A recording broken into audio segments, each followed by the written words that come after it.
Ja sam Nađa Higl, pozdravljam sve slušaoce emisije Vreme sporta i razonode. Slobodan Migrutinović uvek napravi neku lepu priču za Vreme sporta i razonode, tako i sada kada nam predstavlja novi srpski plivački klub Tašmajdan. Poslušajmo.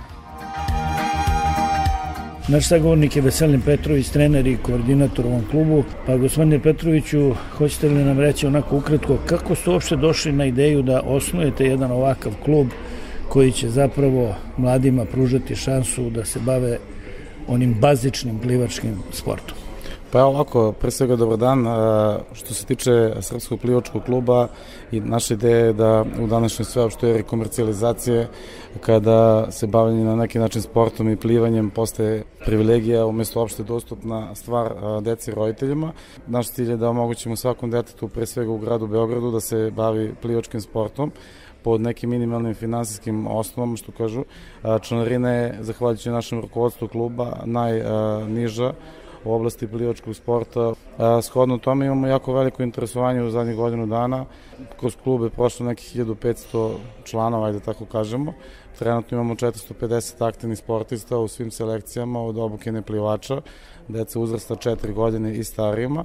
Zatim kroz školu sportskog plivanja imamo 6 nivoa škole sportskog plivanja u okviru Srpskog plivačkog kluba. Deca koja prođu školu sportskog plivanja, koja podrazumeva da se nauče sva 4 stila, kraul, leđno, prsno i delfin. Imamo takmičarsko i rekreativno plivanje. Takmičarsko plivanje je pre svega namenjeno deci koje su motivisana i na neki način motorički i u ostalim nekim parametrima superiorna, da mogu da se bave pre svega takmičarskim plivanjem, a rekreativno plivanje je za decu koje žele prosto da budu zdrava, da održavaju fizičku kondiciju. Ono što je jako bitno napomenuti je da roditelji decu nažalost upisuju u nekoj kasnijoj fazi puberteta na plivanje, kada već deca dođu do nekih deformiteta u svom razvoju koštano-zglobnom sistemu i tako dalje, po preporuci lekara od 12. 13. 14. 15. godine.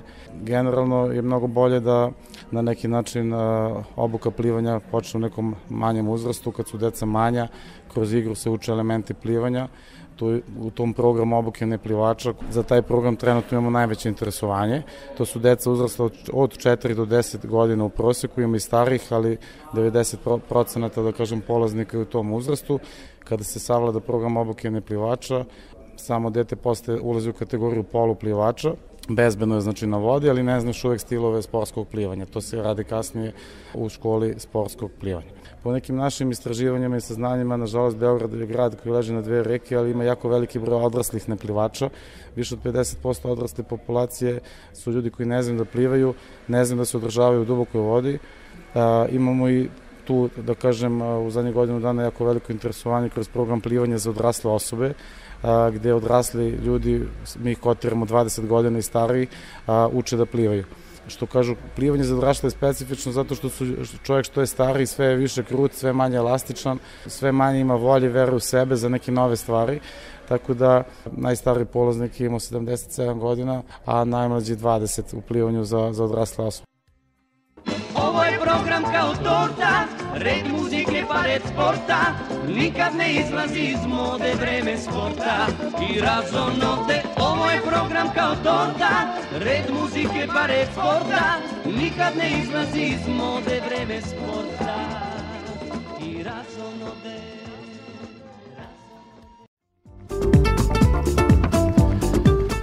U Beogradu već nekoliko godina egzistira Srpski plivački klub, nacionalna škola plivanja u kome grupa mladih entuzijasta dokazuje da je moguće organizovati školu plivanja za decu bez velikih ulaganja i enormno visokih članarina. U vremenu kada je novac dominantan motiv za bilo kakav rad ili angažman u sportu, prosto nestvarno deluje tvrdnja Veselina Petrovića, trenera i koordinatora u klubu, da njemu i njegovim kolegama novac u stvari nije pokretačka snaga. Motiv nije novac, u klubu su ljudi koji se ceo život bave plivačkim sportom. Svi koji rade u klubu su bivši ili aktualni prvaci Srbije u plivanju, ljudi koji su ceo svoj život posvetili plivačkom sportu. Plivanje je amaterski sport, mi smo naučili tako da od plivanja ne može da se živi, svako od nas radi i bavi se nekim drugim, što kažu, poslovima u svom životu. Sad, dobar deo ljudi koji vodi klub su i roditelji, pa shodno tome svi mi znamo dobro koliko je potrebno novca na nekom mesečnom nivou za porodicu koja ima jedno, dvoje 2 ili 3 dece, da se uključe u neku sportsku delatnost, da kažem, roditelji rade jako puno, radno vreme je dugo, do 6, 7, 8 sati uveče i onda prosto roditelji nije samo finansijski deo, što kažu, limitirajući za dolazak ili dovođenje dece na bazen, već pre svega vreme, što kažu, ljudi imaju jako malo slobodnog vremena. Trudimo se da sa decom radimo na način kao što su sa nama nekada radili stari sportski pedagozi, ljudi koji su bili entuzijasti, ljudi koji su se bavili plivačkim sportom na nekoj, ajde da kažemo, volonterskoj osnovi, kada se članarina nije plaćala ili se plaćala minimalno, da mogu da se pokriju prosto troškovi termina u sportskim centrima. Imamo razumevanje od menadžmenta sportskog centra Vračar i menadžmenta sportskog centra Tašmajdan. Ima dosta plivačkih klubova u gradu Beogradu, oko 45 plivačkih klubova. Međutim, nažalost, većina klubova radi na nekom drugačijem principu od našeg. Članarine su visoke, mala je masovnost u klubovima, shodno tome jako mali procenat dece dođe do nekog takmičarskog nivoa, da tako kažemo, ali u plivanju generalno nema novca u oblasti takmičarskog plivanja. Ima druženja, zdravstvenog benefita i raznih benefita, što kažu, za ljudsko telo. Roditelji jure za korom hleba, mora da se preživi i u toj nekoj borbi se na neki način zapostavljaju neke stvari koje su jako bitne, a to su naša deca.